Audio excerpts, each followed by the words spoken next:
有人吃过这样的土豆美食吗？阿珍家伙食应该是尼泊尔农村的天花板。今天摄影师又来到阿珍家，此时正抱着孩子去附近干活。不知阿珍挖的这是何物，看着有点像芋头，又有点不像。小编还真没见过，不知道叫啥，应该是一种能吃的食物。有人知道这叫啥吗？这产量看着很低，阿珍挖了一大片都还没有半筐，把挖好的拿到小河边来清洗，看着很像小芋头。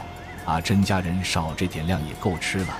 阿珍家这里算是在高山之顶，还算是有点平坦，风景也是一览众山，好的没话说。阿珍家是2层小木楼，1楼堆放杂物，2楼吃住。她老公则在家烧着猪头猪蹄下午吃。阿珍家伙食真好，下午又可以加餐了。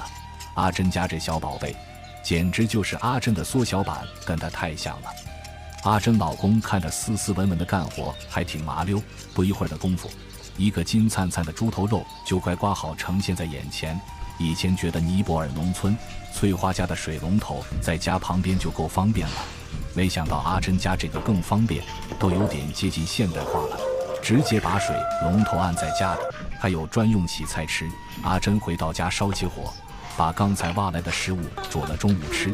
从外面看去，阿珍家这住房还是很老旧，不像别人家的新式楼房，虽然看着外面老旧很有年代感，但里面装置设备看上去还挺好，也很干净。煮个几10分钟，不知名的食物打出锅，开始下一道工序。阿珍这穿着也是很别致短裙套长裤，把煮熟的食物打在一块木板上，再用一根木棍来回不停地碾压，让其细腻粘稠。看样子又是要做一道他们当地的美食了。她老公也把猪肉清理切小端着进来，这应该是下午才吃的菜了，现在吃已经来不及煮透了。不知何物的食物在阿珍的跪地用力摩擦碾压下变得特别细腻粘稠，再用手搓成细细的长条，全过程纯手工制作。阿珍老公洗了几个土豆在削皮，他家吃土豆居然削皮，小编还以为整个尼泊尔人吃土豆都是喜欢吃连皮的，看来他家对饮食卫生真的挺讲究。很多尼泊尔农村人土豆都是连皮炒或煮，土豆削好皮又用工具把土豆弄成粉末。他家使用厨具也很齐全，切的茶的各式各样的都有。这种纯手工做的还是第一次见，国内有些地方用机械也会把土豆打成非常细腻的粉末，过滤土豆淀粉吃。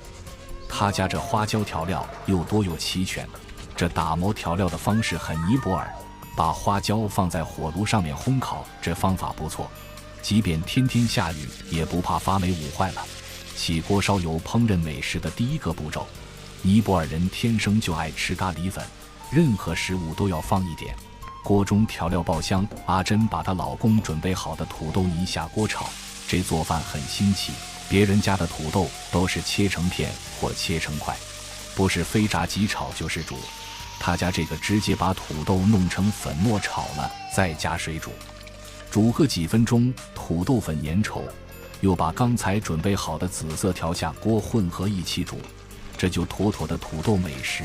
一样的土豆不一样的吃法，阿珍家制作的土豆跟小帅家做土豆美食有的一拼。最后再来一点香菜，增加香味，让原本就美味的土豆更加美味。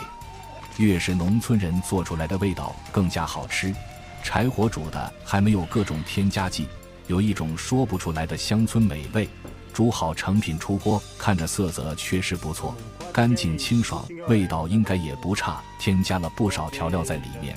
阿珍家吃饭使用工具比较中国化，吃饭用饭盘，吃这种烫的食物就用小碗勺子，再来个魔鬼辣下着吃，更加开胃爽口。看着阿珍老公吃很好吃的样子，都不用嚼入口即下肚。有多少人吃过用土豆这样制作的食物？今天分享就到这，感谢观看，谢谢关注，下期更精彩。